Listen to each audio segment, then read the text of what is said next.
மாணவர்கள் அனைவருக்கும் வணக்கம். நாம் இந்த பதிவில் திருக்குறள் பார்க்க போகிறோம். திருக்குறளில் நம்ம பார்க்க போகிற முதல் அதிகாரம் ஒழுக்கமுடைமை.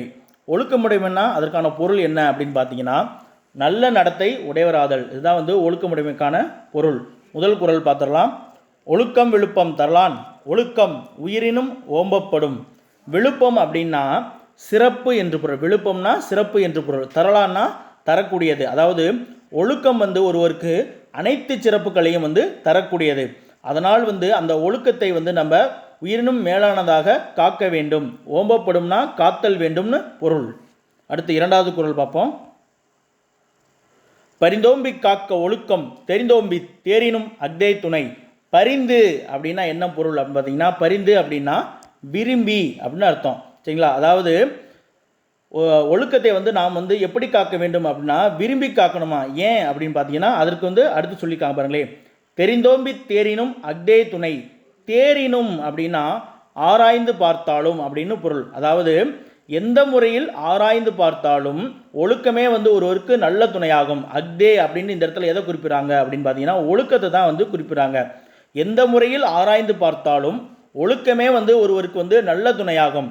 அதனால் அந்த ஒழுக்கத்தை காப்பது கடினமானதாக இருந்தாலும் எப்பாடுபட்டாவது அந்த ஒழுக்கத்தை நாம் விரும்பி காக்க வேண்டும். சரிங்களா? பரிந்தோம்பி காக்க வேண்டும். மூன்றாவது குறள். இந்த இரண்டு குறள்களுமே பாருங்களே, இந்த இரண்டு குறள்கள பாடல்களுமே ஒழுக்கத்தினுடைய உயர்வை நமக்கு சொல்லுது. மூன்றாவது குறள் ஒழுக்கமுடைமை குடிமை இழுக்கம் இழிந்த பிறப்பாய் விடும். அதாவது ஒழுக்கமுடைமை தான் உயர்ந்த குடி அப்படின்னு சொல்கிறாங்க. எவர் ஒருவர் ஒழுக்கமுடையவராக இருக்காரோ அவரே உயர்குடியினராக கருதப்படுவார்கள். இழுக்கம் அப்படின்னா ஒழுக்கமின்மை. சரிங்களா? இழுக்கம்னா ஒழுக்கமின்மை தான் இழுக்கம்.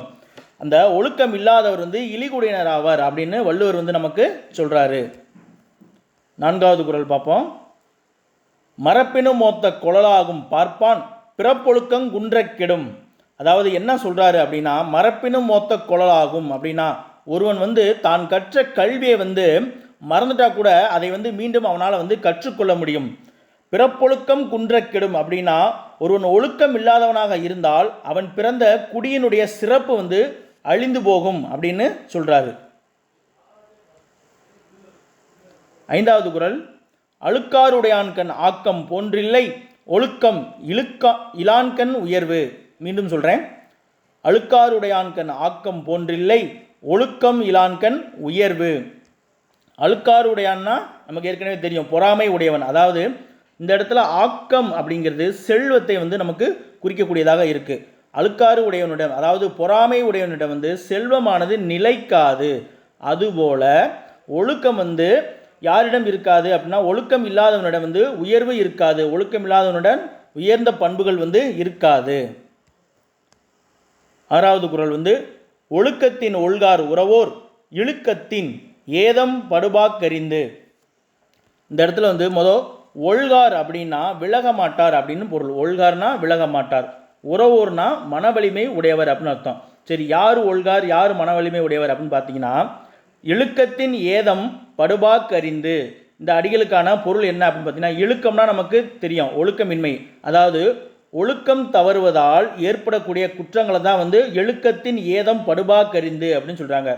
ஒழுக்கம் தவறுவதால் ஏற்படக்கூடிய குற்றங்களை நன்கு அறிந்தவர்கள் யார் அவள் தான் உறவோர்னு சொல்கிறாங்க. நன்கு அறிந்த மனவலிமை உடையவர் ஒருபொழுதும் அந்த ஒழுக்கத்தை விட்டு விலக மாட்டார், சிறிதும் ஒழுக்க நெறியிலிருந்து விலக மாட்டார் அப்படின்னு வள்ளுவர் சொல்கிறாரு.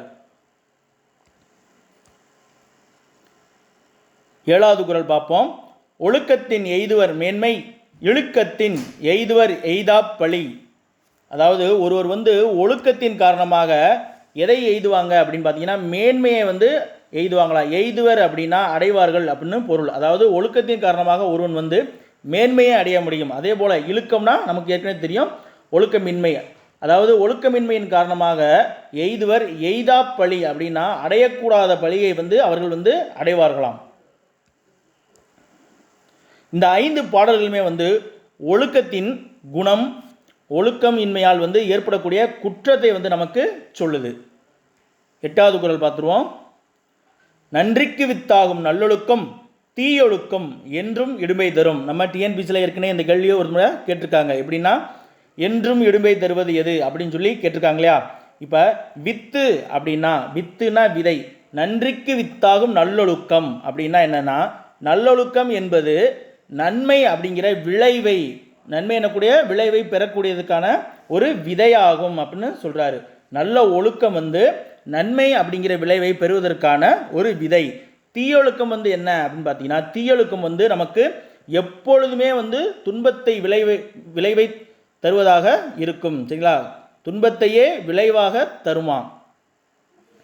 இந்த பாடல் ஒழுக்கத்தினுடைய விளைவை நமக்கு கூறுகிறது. 9வது குறள் பார்ப்போம். ஒழுக்கம் உடையவர் கொல்லாவே தீய வழுக்கியும் வாயார் சொழல். அதாவது ஒழுக்கமுடையவர்கள் எப்பொழுதும் சொல்லக்கூடாது. வழுக்கியும் அப்படின்னா என்ன பொருள் அப்படின்னா, வழுக்கியும்னா தப்பித்தவறி கூட, தவறுதலாக கூட, நல்ல ஒழுக்கம் உடையோரால் தவறியும் தம் வாயால் தீமை தரும் சொற்களை சொல்ல இயலாது. கொல்லாவே அப்படின்னா சொல்ல இயலாது. சரிங்களா. 10வது குறள். உலகத்தோடொட்ட ஒழுகல் பலகற்றும் கல்லார் அறிவிலாதார். அதாவது உயர்ந்தோரோடு பொருந்த வாழும் கல்வியை கல்லாதவர். அதாவது உயர்ந்த பண்பை உடையவருடன் பொருந்தி வாழக்கூடிய கல்வியை கல்லாதவர் எவரோ அவர் எவ்வளவுதான் கற்றவராக இருந்தாலும் அறிவில்லாதவராகவே அறியப்படுவார். உலகம் சொல்லி இந்த இடத்துல நம்ம எதை குறிப்பிட்றாங்கன்னா, உலகம் அப்படின்னா உயர்ந்தோன்ற பொருள். சரிங்களா. ஒட்ட என்பதற்கான பொருள் பொருந்த. ஒழுகுதல் அப்படின்னா நடத்தல், வாழ்தல் அப்படின்ற பொருளாக வரும். இந்த 2 பாடல்களுமே சொல்லாலும் செயலாலும் வரும் ஒழுக்கங்களை நமக்கு கூறுகிறது. இந்த பதிவு உங்களுக்கு பயனுள்ளதாக இருக்கும் அப்படின்னு சொல்லி நம்புகிறோம். மீண்டும் அடுத்த ஒரு திருக்குறள் வகுப்பில் சந்திப்போம். நன்றி.